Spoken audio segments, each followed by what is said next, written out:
یہ نفرتوں کے محل گراؤ، پیام انسانیت سناؤ۔ وَهُمْ يَحْسَبُونَ أَنَّهُمْ يُحْسِنُونَ صُنْعًا، سمجھتے کیا ہے کہ ہم بہت بڑا تیر مار رہے ہیں، بہت بڑا کام کر رہے ہیں، بہت بڑی نیکی اور بھلائی کا کام کر رہے ہیں۔ تو اللہ رب العالمین نے کہا کہ جس پر ہمارے نبی کی سنتوں کی مہر نہیں ہے، من احدث فی امرنا ھذا، جس نے ہمارے اس دین کے اندر عبادت کا، بندگی کا، قربت الہی کا، جنت کے پانے کا، نیکی کا، اور اسی طرح سے کسی بھی طرح کا کوئی اضافہ کیا، کوئی نئی چیز داخل کی، تو وہ اس کا کام اللہ کی بارگاہ میں اس کے منہ پہ مار دیا جائے گا۔ وہ بدعتی آدمی ہے، ریجیکٹ ہے اس کا عمل، مردود ہے اس کا عمل، کارواہ ربانی میں کسی بھی حال میں قابل قبول نہیں ہے۔ کیوں؟ کسی بھی عمل کے قابل قبول ہونے کے لیے بہت سخت ضرورت ہے کہ اس عمل پر رسول اکرم صلی اللہ علیہ وسلم کے عمل کی مہر ہو، آپ کے قول کی مہر ہو، آپ کی سنت کا ثبوت ہو، اور وہ اللہ کی رضا اور خوشنودی کی خاطر وہ عمل انجام دیا جائے۔ اس لیے میرے بھائیوں، یہ بدعت، یہ نئی چیزیں، نئے طریقے، نیا سسٹم، نئی شکل، نئے انداز میں نیکی کا کام کرنا اللہ کے ہاں کسی بھی حال میں قابل قبول۔ وہ لوگ حلقہ بنا کر کے ذکر کر رہے تھے۔ عبد الرحمن ابن مسعود نے کہا کہ تم اپنی نیکیاں بجائے گناہ شمار کرو، تمہارے یہ اعمال اللہ رب العالمین برباد کر دے گا۔ اور انہوں نے کہا وَيْحَكُمْ یا محمد، یا امت محمد، وَيْحَكُمْ یا امت محمد، اے امت محمد، بربادی تمہارے لیے، ہلاکت تمہارے لیے یہ کیا؟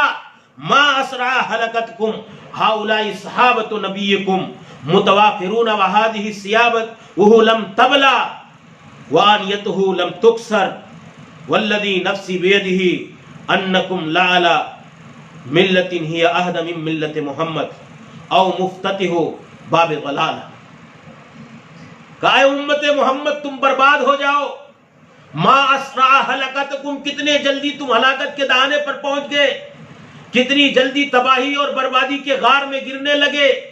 حالات یہ ہے کہ ہؤلاء صحابۃ نبیکم، یہ مجمع صحابہ، یہ گروہ صحابہ، یہ صحابہ کرام کی مقدس جماعت، اور یہ اخیار و اطہار تمہارے درمیان موجود ہے، یہ موجود ہے تمہارے درمیان، متوافرون موجود ہے تمہاری نگاہوں کے سامنے۔ وَهَذِهِ ثِيَابُهُ لَمْ تَبْلَى، رسول گرامی کا کپڑا ابھی بوسیدہ نہیں ہوا، پرانا نہیں ہوا، وَآنِيَتُهُ لَمْ تُكْسَرْ، آپ کے برتن ابھی توڑے نہیں گئے، موجود ہے گھروں کے اندر، حجرات کے اندر، آپ کی پرانی یادگار کی چیزیں ابھی زندہ ہیں، باقی ہے ہماری نگاہوں کے سامنے، زیادہ دن نہیں ہوا رسول اطہر کے اس دنیا سے جانے کے بعد۔ کہ والذی نفسی بیدہ، کہ اس ذات اطہر کی قسم ہے لوگو، اگر تمہارا یہ ایمان ہے کہ انکم لعلی ملۃ ہی اہدی من ملۃ محمد، یہ ایمان ہے کہ تم اللہ کے نبی صلی اللہ علیہ وسلم کے طریقے سے زیادہ بہترین طریقہ اپنا رہے ہو، تو جان لو کہ تم گمراہی کے راستے پر ہو۔ یو مفتتح باب ضلالہ، یا تم گمراہی کا کوئی راستہ، دروازہ کھول رہے ہو۔ یا تو ایمان یہ ہے کہ تم رسول گرامی کے راستے سے، طریقے سے بہترین راستہ انتخاب کیے ہو، یہ بھی بہت بڑا جرم ہے، بہت بڑی جسارت ہے۔ یا پھر تم گمراہی کا، ضلالت کا، بھٹکنے کا راستہ اور دروازہ اپنے لیے کھول رہے ہو۔ ابو عبد الرحمن سے انہوں نے کہا کہ ما اردنا الا الخیر، کہا کہ ہمارا ارادہ صرف نیکی کا ہے، بھلائی کا ہے، گناہ نہیں سمجھ کر کے کر رہے ہیں، یہ تو عبادت کا ایک طریقہ ہم نے بنایا ہے۔ آپ بھی بدعت عید میلاد محبت رسول کے نام پہ کرتے، تو کہا ما اردنا الا الخیر، بھلائی کا مقصد ہے، کسی اور مقصد سے ہم یہ کام نہیں کر رہے۔ وَكَمْ مِن مُرِيدٍ لِلْخَيْرِ لَن يُصِيبَهُ، حضرت ابو عبد الرحمن نے کہا بہت سارے لوگ ہیں بھلائی کے متلاشی ہوتے ہیں لیکن پہنچتے نہیں بھلائی تک۔ کہا کہ اللہ کے نبی صلی اللہ علیہ وسلم نے کہا تھا کہ آپ دیکھیں گے کہ ایک جماعت قرآن کریم کی تلاوت کرے گی اور قرآن کریم ان کے حلق سے نیچے نہیں اترے گا، اور وہ گمراہ ہوں گے اور گمراہ کریں گے۔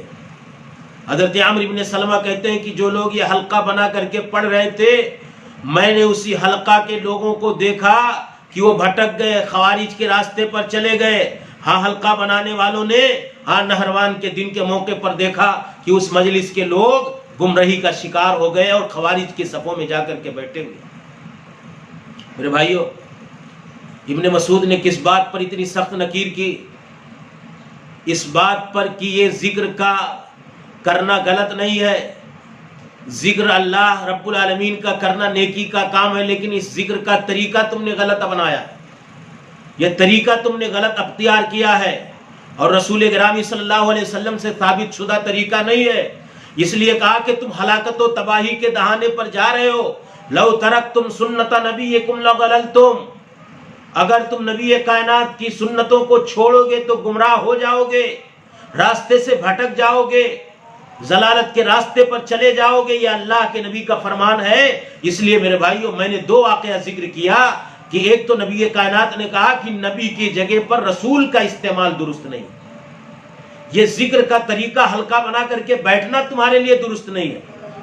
عبداللہ ابن عمر کے پاس ایک آدمی کو چھینک آئی، چھینکتے ہوئے اس نے کہا الحمدللہ والصلاۃ والسلام علی رسول اللہ، کوئی غلط کام کیا اس نے؟